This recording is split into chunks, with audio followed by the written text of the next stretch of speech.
Foster Bunkham Show. Brought to you by the Markham Gas Company and starring noted expert Professor Foster Bunkham.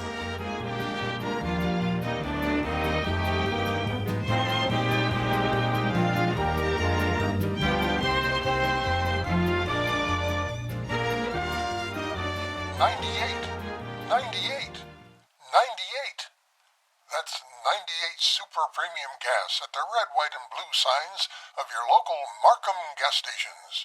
It takes extra quality to give extra mileage. The only way any gasoline can put more thrilling performance into your driving experience is by helping your car run more efficiently, and when your car runs more efficiently, you get better mileage. Get more go for your dough with Super 98 Super Premium available at Markham gas stations across the country. Try some today. I know the professor uses 98 Super Premium in his car, and he's always on time for his show.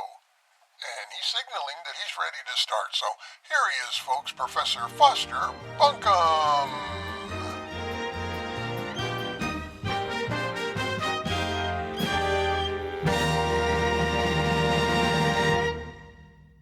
I have often been accused of having a vivid imagination. I suppose if you ask my old school teachers, they would probably agree. Where does it come from? I grew up on a 40-acre ranch in the middle of a forest.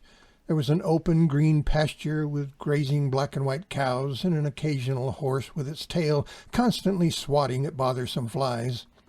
A murky pond full of cattails and croaking frogs sat in one corner of the pasture, tempting us to come skip a stone or two if we could stand the pesky mosquitoes that swarmed and bit. That whole scene was surrounded by towering, earthy-smelling ponderosa pine trees standing silent guard over a forest full of magpies and squirrels and raccoons and howling coyotes.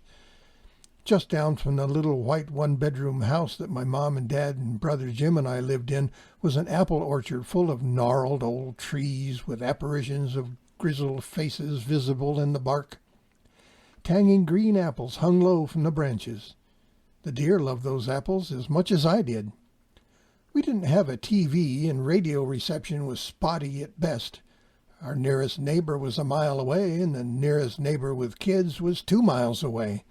I saw other kids at school, but then had to leave them to do whatever other kids did together after school, while I took the 20-mile bus ride home.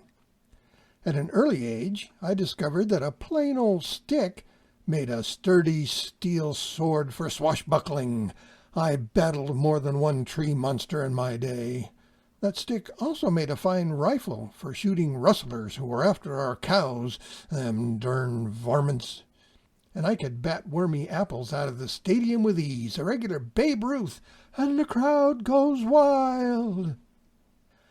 I also grew up in a time when I went out early to play, and my mother would caution me to be back by dark.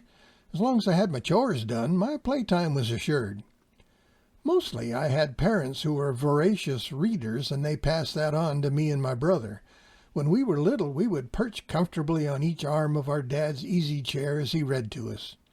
In our house, you didn't come to the dinner table unless you had an open, dog-eared book. So where did my imagination come from? Well, I think it's pretty obvious.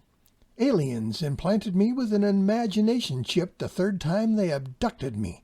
What else could it be? Tune in again next time for more of the Foster Bunkham Show.